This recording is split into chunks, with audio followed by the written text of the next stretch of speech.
Awesome. Well, welcome everybody. Everybody who's here in the live stream today. So what we're going to do today is go over a little bit about what the Ethereum virtual machines event logs are, how those things get indexed, and how we're going to actually query them specifically in the context of Superfluid. So first thing we're going to do is hop over to the console. By the way, this is console.superfluid.finance/subgraph. This thing is really, really cool.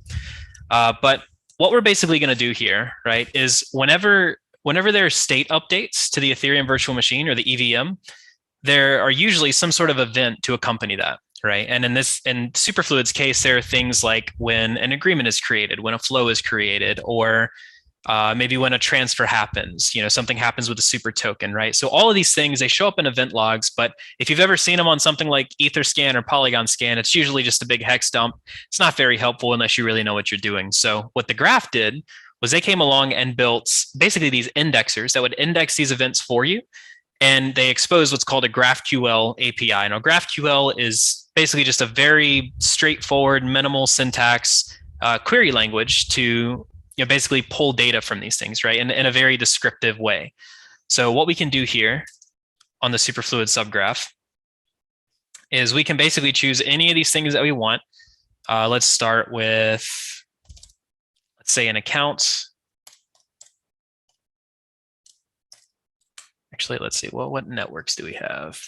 Yeah, we're going to use Goerli for a second. I have a testnet account that we can mess around with. So we're going to select an account that has this ID. Oh, hold up. Something important to note here. The graph actually does everything in lowercase. So if you have these addresses and they are checksummed, meaning they're mixed case like this, you want to just make sure to convert them to lowercase there. So what we have here is we have a query of an account with this ID, and we can basically look at these types in here. I'm going to get rid of that. I like this one a little bit more. So we can take this account, and basically anything that we see here, we can query, right? So we can say, is it a super app?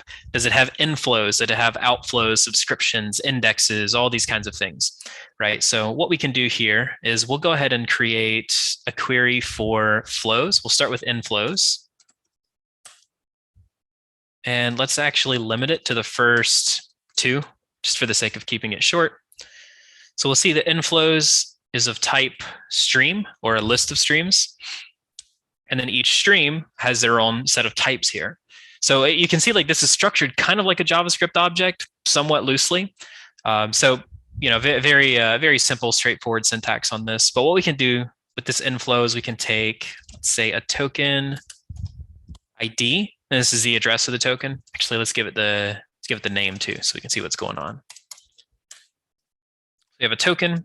We have a sender. Now, since it's an inflow, we know that this is the receiver, so there's no need to query the receiver in this case. And let's look around. What else can we get? We can get the current flow rate and say streamed until updated at, which I'll explain in a second, and updated at timestamp. Cool. Let's go ahead and get some of this stuff out of the way. All right, so here we can see we have two different inflows. We have one right here and one right here. It comes back as a JSON object. Same thing if you're querying this in a web client, if you're doing this in React, if you're doing this in Node.js, whatever it may be, it's always going to come back as a JSON object like this. So let's take a look at it. We have an account with inflows. One of them is the super juicy NFT. It's actually a hackathon project I did a while back. But yeah, basically this thing is a super token, right? There's the address of the super token. We have the sender, which is coming from here. We have a current flow rate, which in this case it's 0, so the stream is not actually active. We have streamed until updated at. So what this actually means is whenever a flow is happening between two accounts, there's sort of these time periods that we keep track of balance changes through, right? So if I update, let's say now, and I say, all right, the flow rate is X amount, then an amount of time passes. What we can do is basically say, all right, this was the last update at this timestamp, and this flow rate, we can tell how much has been streamed over this period of time. And so that's what we're doing here. So the last update, this is the amount that was streamed, and this is the last time it was updated. So this is a Unix timestamp. And so we can basically, by using this, we can figure out how much has been streamed over a long period of time, right? So let's see. we can also filter things. So for example, if we want to have these inflows, but we want to make sure that it's a flow that's actually still active, we can add where. And inside of here, we can actually describe different things, different conditions that we want to have met. For example, we have current flow rate. You can tell we have the really nice, what's it called, IntelliSense, where we can predict, basically we can predict what queries you're typing out, and it'll give you some nice autocomplete features too. Yep. By the way, guys, it's just a meta point here. This is all in the Superfluid console. Like you can just go to console.superfluid.finance and do all this yourself, right? So all the beautiful IntelliSense, like Joshua was talking about here, you could totally just start using this yourself today. So console.superfluid.finance. Sorry to interrupt, Joshua. Go for it. Sweet. Yeah, thanks for that. So I just basically copy pasted it. We have another set of outflows here, right? And I think we might actually jump over to the Superfluid dashboard here in a minute so we can just verify and look at some of the stuff too. But if it's an outflow, it's coming from us, so we know who the sender is. So in this case, we want to set the receiver and see that. Let's go ahead and hit this. All right, so no outflows are happening. We do have one, which is a sharded NFT. Basically, it was an NFT that was fractionalized into a super token, and then that super token is being streamed. So let's go to the dashboard real quick. And by the way, while that's loading, we'll go ahead and take a look. So this token ID here, this is supposed to be the, oops, hold on. This is supposed to be the address of the super shard NFT, which we can see that right here. We can go through, we can see obviously all this kind of stuff, and there should be some events. And so this is what I was talking about a minute ago. If we didn't have the graph, this is what events would look like.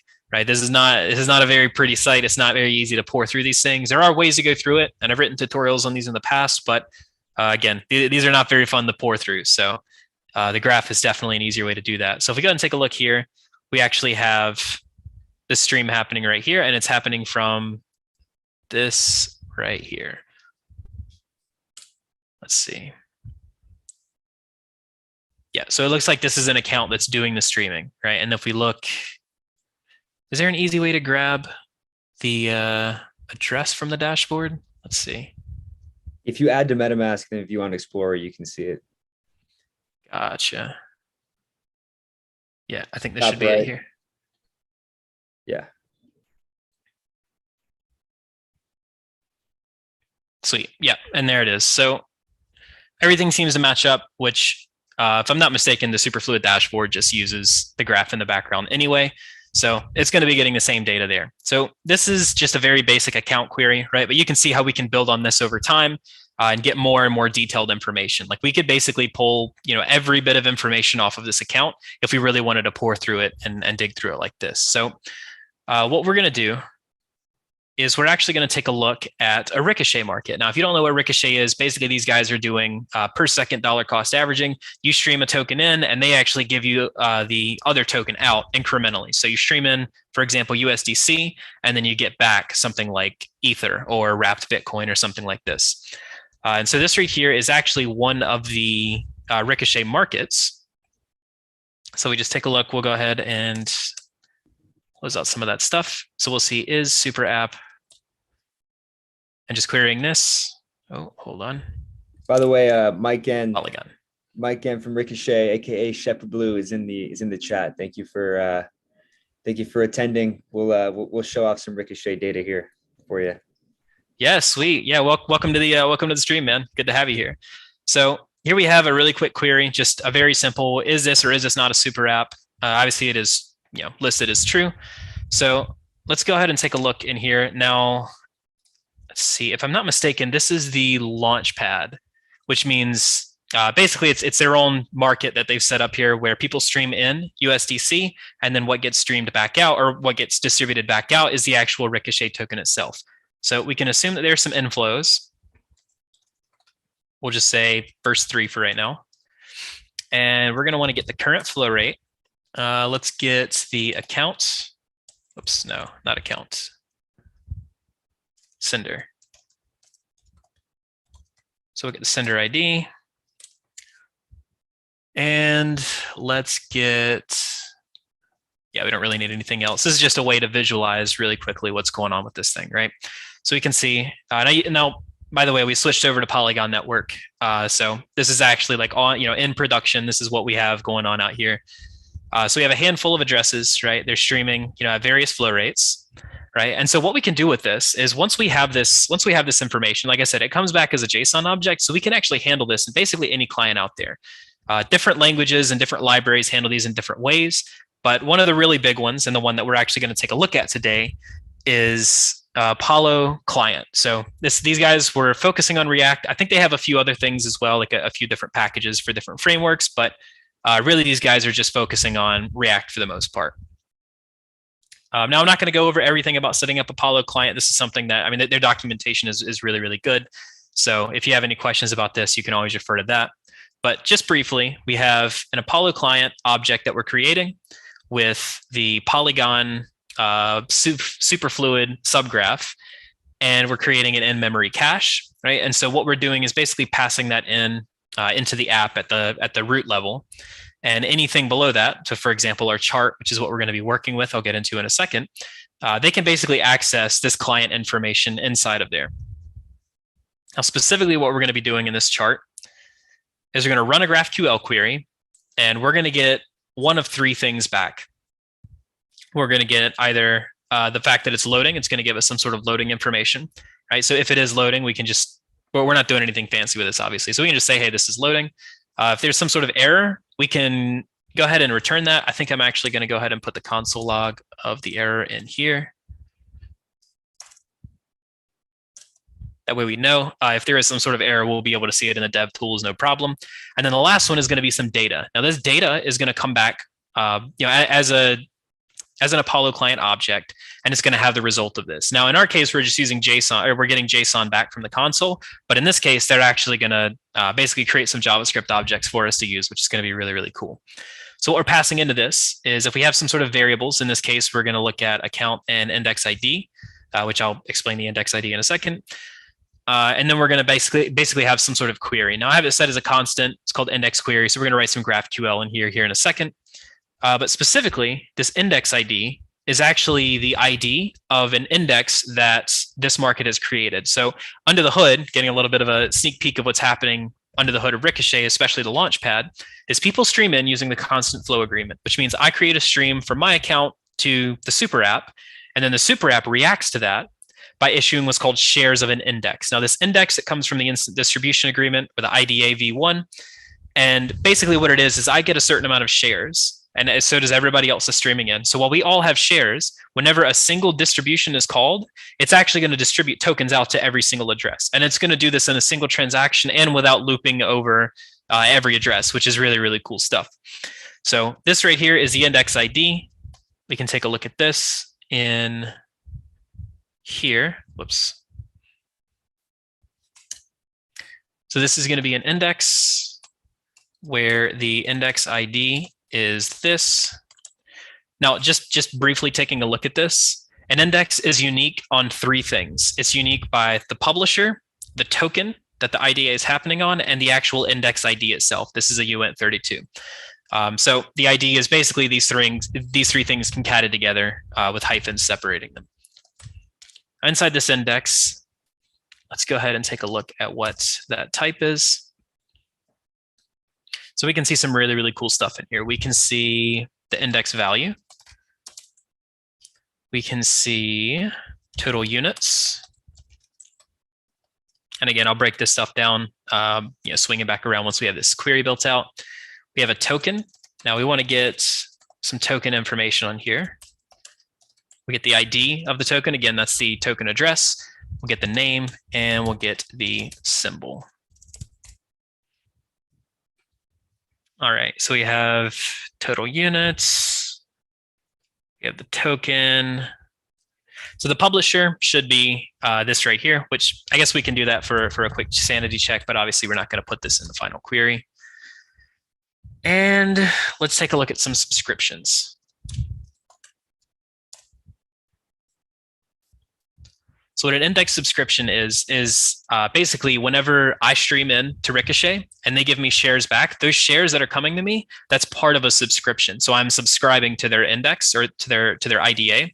And that just means that whenever this distribution is called, the balance is updated automatically. Now, this is just an extra step just to make sure things are scalable. There's a lot of intricacies in terms of gas and things like that, so we won't go too deep into that today.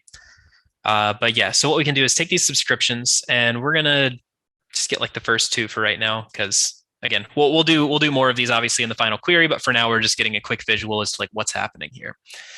So let's take a look at the units that they have.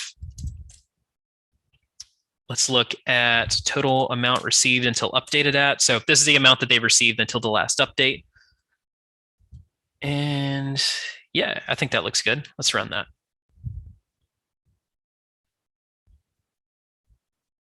By the way, if you guys have any questions on any of this stuff, if anything's not clear, feel free to jump in the chat, ask some questions, and of course Sam will let us know, and we'll kind of talk through any of that stuff.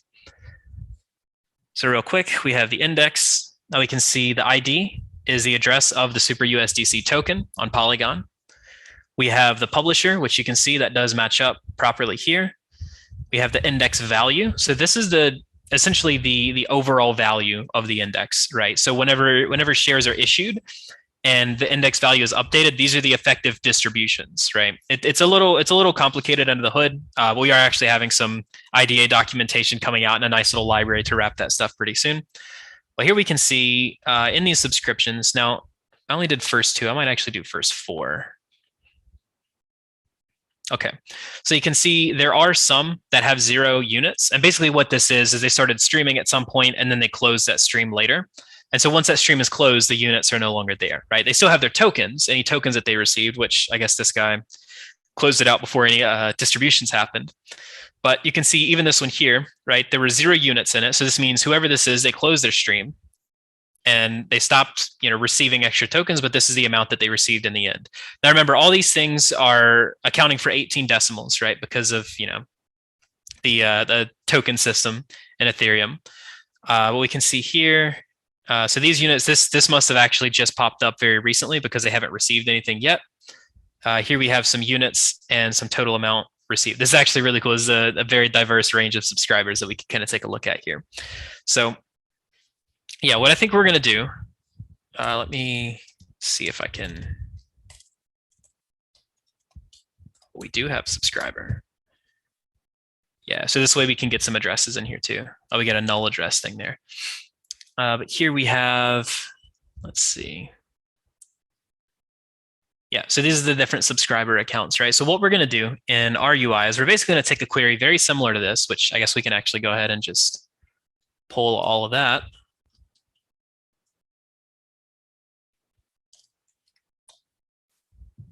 We'll format that out a little bit.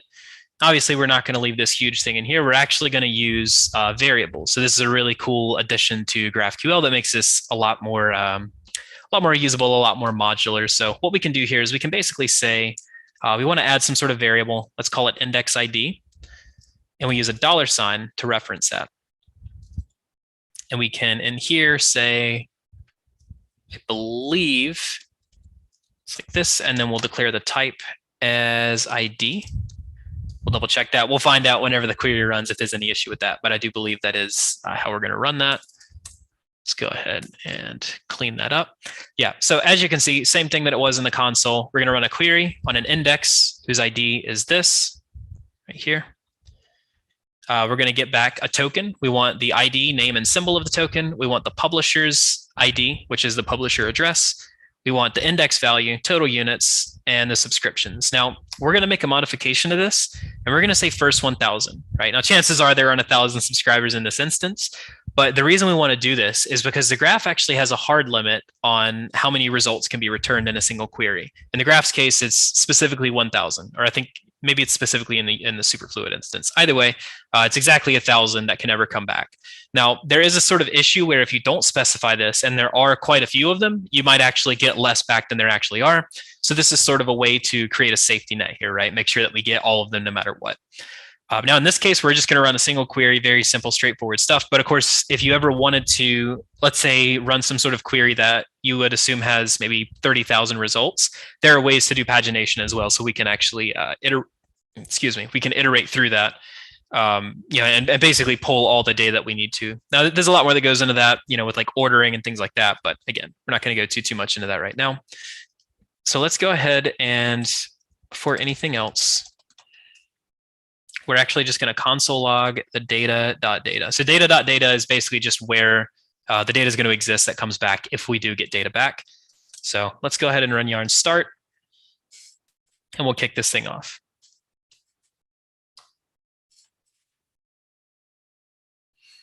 All right, so don't mind this yet. This is actually going to be a graph that we're going to use to map out the IDA. We're not going to do it just yet. This is all just dummy data that's sitting on this chart.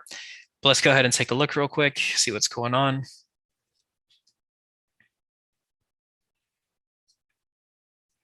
right, let's refresh. We're getting undefined. Where is that coming from?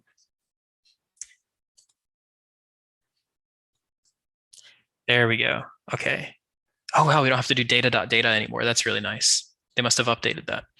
So what we're getting back here is we're getting back the index value, the publisher, subscriptions, and token. And we can see this is basically structured exactly like, what we saw in the JSON, but in terms of a JavaScript object. We have an index that we can see here, right? Our token, publisher, subscribers, et cetera, et cetera. So awesome. So what we can do with this, now that we know what the data is going to look like, because we can specify what we want it to look like, we can actually process this data in a very, very simple way, right? So we're going to say function process data, and we're going to take that data as a parameter. And so we're basically just going to do some operations on this. But before we get into that, we're going to talk a little bit about this Sankey diagram here. It's called Sankey diagram, Sankey chart, one of the two.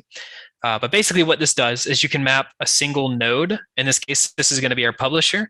We're going to map out to multiple subscribers. Right now, there's a middle piece here. We're actually not even going to deal with that. But point is, we're going to have basically a one-to-many visualization here, right, for this index. So this is the dummy data that we're dealing with right now. And so just briefly looking at this, we have an array of nodes and an array of links.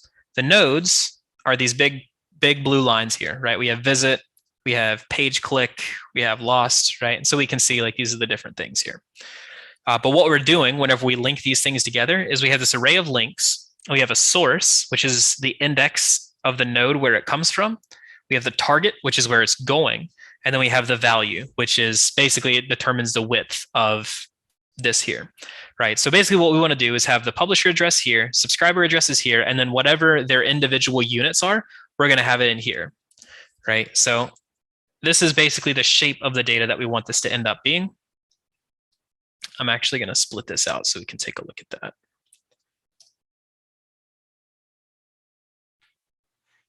All right. So I'm going to process the data. Now we know it's going to come back looking like this. So we can say, we can get the token, publisher, index value, total units, and subscriptions from data.index. Just double checking, making sure. Yep, data.index.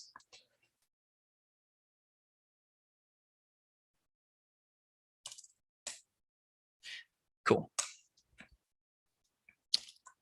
All right, so we're going to say nodes is going to be, so nodes is going to have the publisher first, which is going to have a name, and we're just going to put the address there for now. It's going to be ugly at first, but just for the sake of getting a prototype built out, we're going to have name, and it's going to be publisher. Okay, and then next we're going to have basically all the subscriptions after that, which we need to actually transform that. So subscriptions right now include a subscriber with an ID, units, and total amount received until, actually, I think we can get rid of that. We're just going to have units for now. All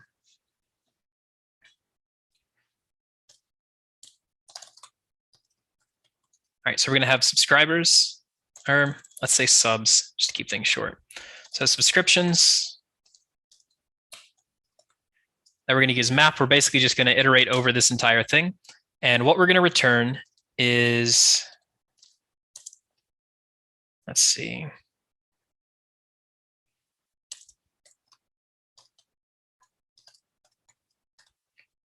All right, so we're going to return a node like this, and it's going to have a name, and that name is going to be the subscription.subscriber.id, right? So that seems pretty straightforward. So that's going to be here. We're going to use that as a spread operator. Basically, what that's going to do is it's going to take the array and it's going to take every individual element and put it in that array for us. So the last thing we're going to do is links. Now, what the link is going to be, right? What we want this to map to is the subscription units. We want the target to be the index of the subscriber here. And we want the source to basically always be 0 because we want every single one of these links pointing back to the publisher, right? So what we're going to do is take the subscriptions. Okay, we're going to do the same thing. So we're going to take S, and what we're going to return from this is going to be source, which is always 0. We're going to take the target. Now the target is going to be the index of the subscriber. And since we're putting a publisher first, it's going to be index plus 1. So we're going to take S and we're going to take index. So target is going to be index plus 1. And the last thing is going to be the value. So it's going to be subscription.units. Oops.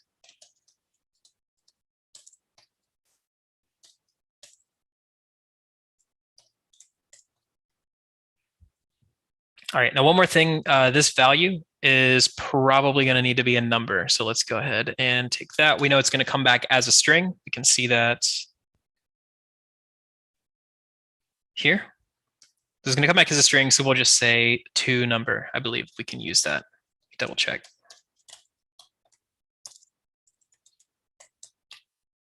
I'm not sure. Don't mind me just looking up day one JavaScript stuff. Oh, this is good. See behind the curtain. Okay, %. Yeah, for those of you that maybe you're not yet a professional developer, or you're looking to become a professional developer, really professional development is professional Googling more than anything. So don't ever feel bad or feel like you're an imposter for doing something like that, because we all do it. All right, subscription.units. Sweet. All right, so here we have our nodes, we have our links. So what we can return from this is basically this same shape of the object. We're going to return nodes and links. Sweet. So process data is going to take in the data that comes back from the graph, and we're going to process it. I actually don't think we need a lot of this information. We're going to get rid of some stuff.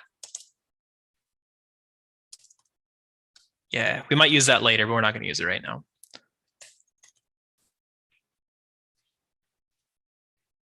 Index value. Yeah, we're going to keep that for now. I think we're going to do something funky with that here in a minute. Total units. I think we're good on that. Yeah, I like it. Okay, so what we're going to do here now, if we take a look at the Sankey chart. Oops. Looking here. So this is the visual here, and the React component is going to take a handful of components. We're going to have a width and a height. Makes sense. The data is the actual data that we're seeing here. This is the dummy data that's going in. We have the nodes, which we can specify like how we want it to look. You can even add custom components. Again, we're not going to do anything like that. We have some node padding.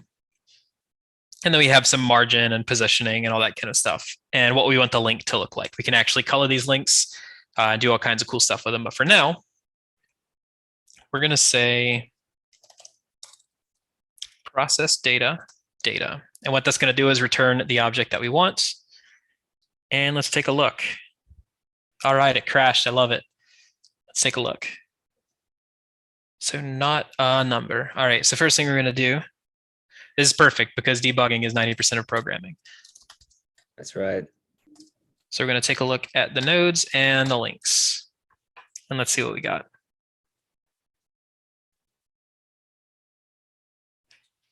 All right, so the links look good. We want every source to be 0.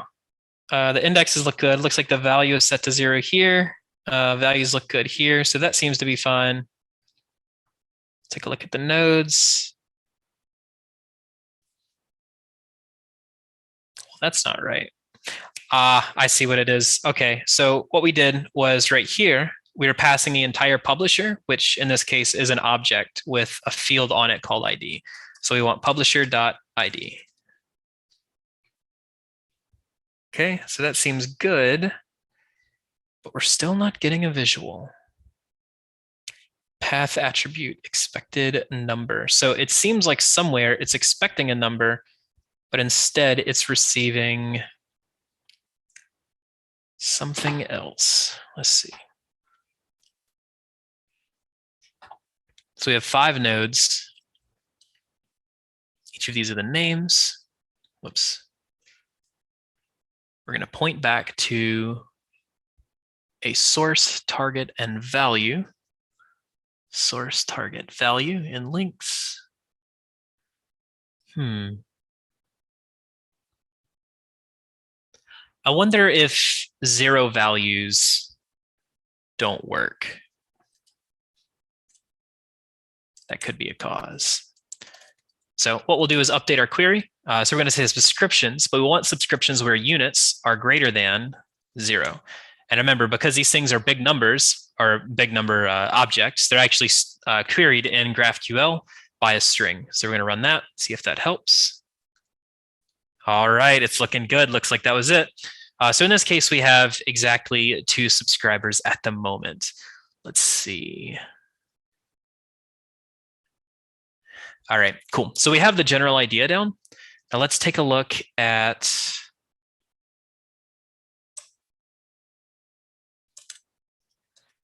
now this is part of the sleuthing process that you can go through here with the graph. And this is something that, I mean, personally, I've done, many times, basically just figuring out things, learning things about the Superfluid protocol. Because a lot of this stuff, it seems pretty high level and like these very abstract ideas. But once you get this data and you can actually start pouring through these queries, you can actually get a lot of really cool information out of here.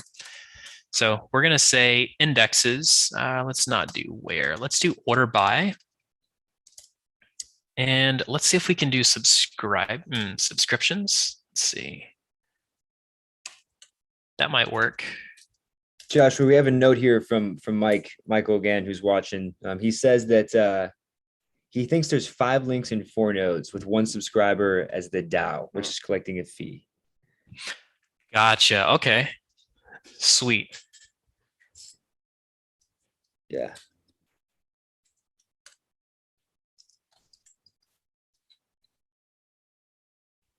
All right, let's take a look.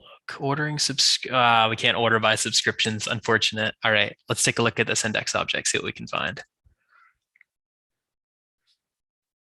All right, so we should be able to filter by total amount distributed, subscriptions, events, total subscriptions with units. There we go. I like that. All right. I probably shouldn't have done the first 1,000. Ordered direction, and I believe it's going to be descending. I always get this wrong. Let me double check. Yeah, I think you're right. Descending is right, what you want.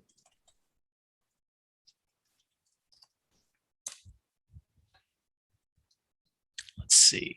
22. Wow. That's pretty wild. Okay. So we're going to query this with the ID. And yeah, let's just run this. See what it looks like here. Secretly, all of these are ricochet markets. All right. So let's go ahead and take this ID. Hey, what network is this, by the way, Joshua? This should be Polygon. Oh, wow. This is going to be nuts. All right, hold on. Let me make this way bigger. Yeah, okay. This is looking good. And we have our different addresses here.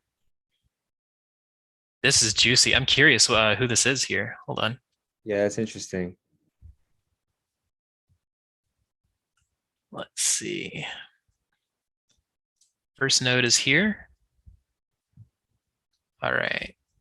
And let's check out some stuff. So we're going to comment this. All right. the ID is going to be here. Oops. Oh, that was freaky. Here we go. Curious if it's a super app. It is not a super app. I think somebody's just running some crazy IDA right now. That's pretty sweet. What's the total amount distributed on it? Do we see that? I believe that's total units there. Yes, it should be 48,000. Curious what that is. No, I mean, how about I get the units, but can you see the total value distributed? Like to the entire index? And the token, I suppose, that'd also be interesting. Yeah, good idea. Sleuthing, this is how you do it, guys. You ask questions. Ask in the graph, and we'll give you the answer. The graph knows all. Oh, it's a stake DAO token. I bet these guys are running some crazy reward stuff. Stake DAO is crazy, man. So yeah, they got cool. It's good to see more people taking advantage of this in production too. Ricochet. Oh, look at that. Ricochet is a nice and juicy number 2. I like it. Let's see. What do we got? Let's run this Ricochet market.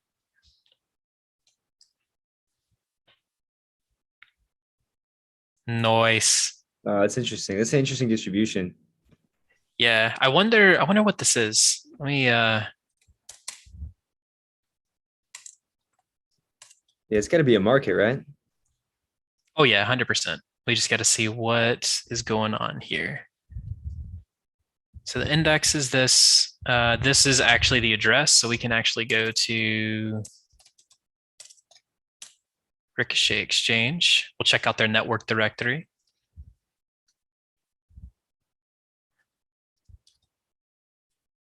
Hey, it's the launch pad. Nice. The people want their Rick. Sweet. All right. Yeah. So basically what we're seeing here then, right, is everybody that you're seeing here, every address that you see is basically subscribing by streaming. They're streaming USDC in, right? And what they're receiving out is a proportional amount of Ricochet token. And we can go through and, I mean, if we wanted to, we could really pick apart every single one of these, figure out what all of them are. Obviously, we're not going to do that. You know, it's a lot to do for today. But yeah, so this is just a very simple, you know, bare bones, quick version of a visualization that you could do with an IDA, right? Obviously, I'm you know, kind of going crazy with the size on it, making it huge. I'm sure we could like tighten that up, maybe do 1,000. Oh, wow. No, it starts doing some funky stuff. All right. Yeah. So we're not going to dig too much into that, but yeah. So if anybody has any questions, or maybe if you have any requests and stuff you want to, you know, see us pick apart, anything like that, you know, feel free to let us know. Yeah, that was amazing. So Michael again from Ricochet has been asking some questions and just kind of providing general commentary, which has been helpful for those following along that don't know Ricochet. You have the founder of Ricochet there as a commenter, which is pretty cool. I think in terms of other things maybe to walk through, just keep in mind that we have some pretty good docs on this, right? If you're looking to run queries on streams and stream data, that's also pretty easy. Another thing to maybe show, Joshua, is if you go back to the console overall, there's a button that'll take you to the query. So if Joshua, you want to go back to the console? I'm sorry if I'm killing this console? Yeah, the Superfluid console. Yeah. Yeah. You can see the console, right? We're on the same. Yeah. We're on the same page. I just want to show people how they can click the subgraph query button to just get what they're looking at in this view, right? So if you go back, yeah, you know what I'm saying? So if you go back to the console like homepage. Yeah, I actually don't even have the whole console mapped out. There we go. Yeah. So if you go to the Superfluid console, console.superfluid.finance, God, this thing is really cool. This is brand new too. So all these balance tickers are pretty new. But yeah, what you can do is head right up here, Subgraph Explorer. Whenever you hit that, it's going to take you right over here. Now, obviously, I use the docs over here on the right side. It's just because it's something that I'm personally used to. But you can actually do this in almost a sort of no-code kind of way. Well, let's say low code. But what we can do here is if we wanted to do something like check an index, right, then we could set the ID. See, I'm not going to type out something crazy like that, but we can see Basically all these different things. We can write these complex queries without even having to type anything over here, which is really, really cool.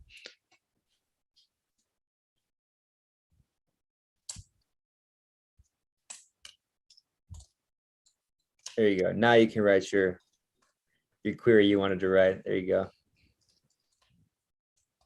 Tokens. Yeah, we're gonna take a look at some of these super tokens out here. What's up? First 1,000. Let's see them. Yeah, well, we're gonna say specifically the ones that are listed because okay, it's so actually a little bit of an alpha here for anybody that keeps up with the Superfluid community. We're actually going to be releasing some basically templates, like the repo that I've personally worked on before I was at Superfluid. That basically creates these templates for different native super tokens. So it lets you do some pretty exotic stuff, like maybe you want to mint via an IDA, right? You can mint to a massive number of accounts at the same time. You can have the mint and burn functions. You can have a lot of custom functionality that doesn't come with just what you find in the Superfluid repo. So kind of extending that a little bit and creating new systems for people to play around with. So let's take a token. We're going to say ID, name, symbol, and let's actually see what else is on the token interface.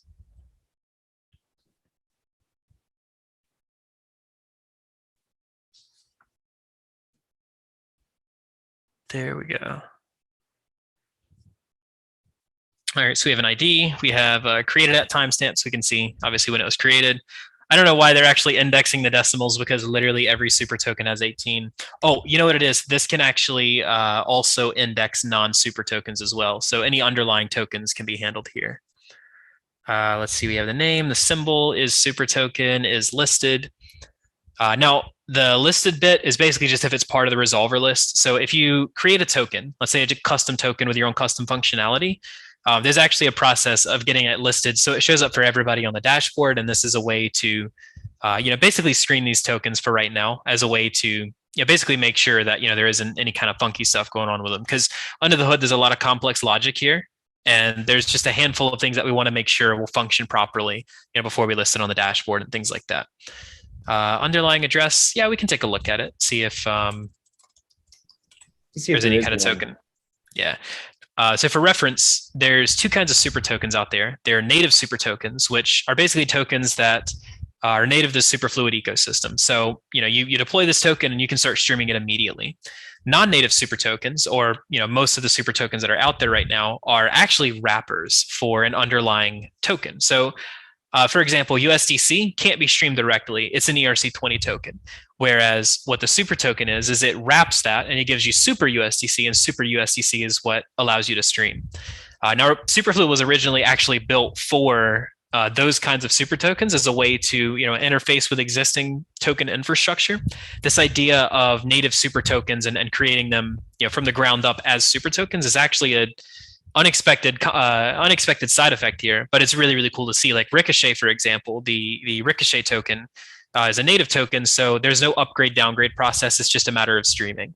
Minerva Wallet has the Miva token, which is the same thing. It's a native super token, and I think there are a handful of other ones too. I don't remember them off the top of my head, but like I said, it's really, really cool to see some of these native super tokens popping up. Now let's take a look here. We can see there's a creator DAO token. Now this is the super version of it, right? So it's the wrapped version. We can see there is an underlying address and there is the standard address. Actually, what we can do real quick, another little GraphQL trick that you can try out here is we can actually alias certain variables here. So for example, this ID, it doesn't read very well. It's not very obvious like what the ID is if you're just coming into it. So what we can do here is actually say address : ID, and it's going to alias the ID out to an address. Let's go ahead and run that. We can see. So this is the address. We have stake DAO token, super DAI, super Aave. Pretty cool stuff happening with the super Aave stuff right now. Super Mocha, Blackpool token, Ricochet, Weeth, DBeats, all these things. Basically, you can go and find just about any token that exists out here. We can see here's a native super token with an underlying address of the 0 address. Basically just means that it's native. And we can do this on any network as well, right? Like if we wanted to switch over to Gnosis chain, that's where I think Miva is natively, but we can see a bit. Yeah, there it is, the Minerva wallet super token, right? So Yeah, like I said, this is just a way that you can really just pick apart some of this data.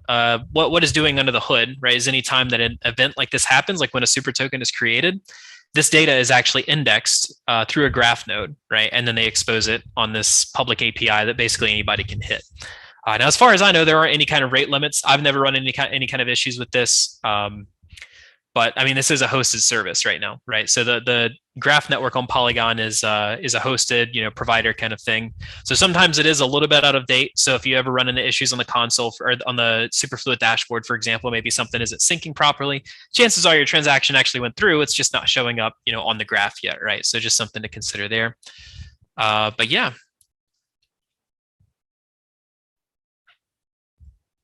Yeah, amazing.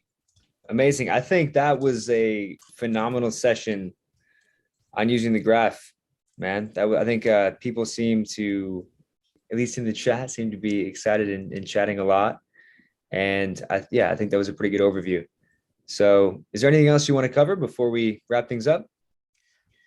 I think that's pretty much it. Unless if Shepard's there in the chat and he wants to see a Python implementation of it. I know we got a Python fan in the chat. We'll do a Python version someday. There's actually somebody in the community that wants to build a Superfluid SDK in Python. So maybe we'll get that. Maybe we'll get an answer to when Python soon. Awesome. Let's take a look here. Yeah, I actually have something here. I'll go ahead and open this real quick. Just as a quick little teaser. So like I said, the GraphQL API or GraphQL clients can really be implemented in any language, right? So every language handles it in their own way. Now I'm doing it in Python in a very bare bones way because I like to avoid dependencies when I can. But we can see here we have the URL, right, for the subgraph. We have a query, and you can see it's very similar, right? We get these account token snapshots. We're basically just querying, very similar information. I'm just using dot format to insert those variables in there. Obviously, there's a better way to do that. But we can see here, basically we can basically do a post request directly to it, right? So a post request to the URL, the JSON is query, and then we return the query string itself. Let's see if I can. Hopefully this will run. Python 3 subgraph.py. Cool. Yeah, and so we get a handful of information here. Let's create a little JSON file, that way we can take a look.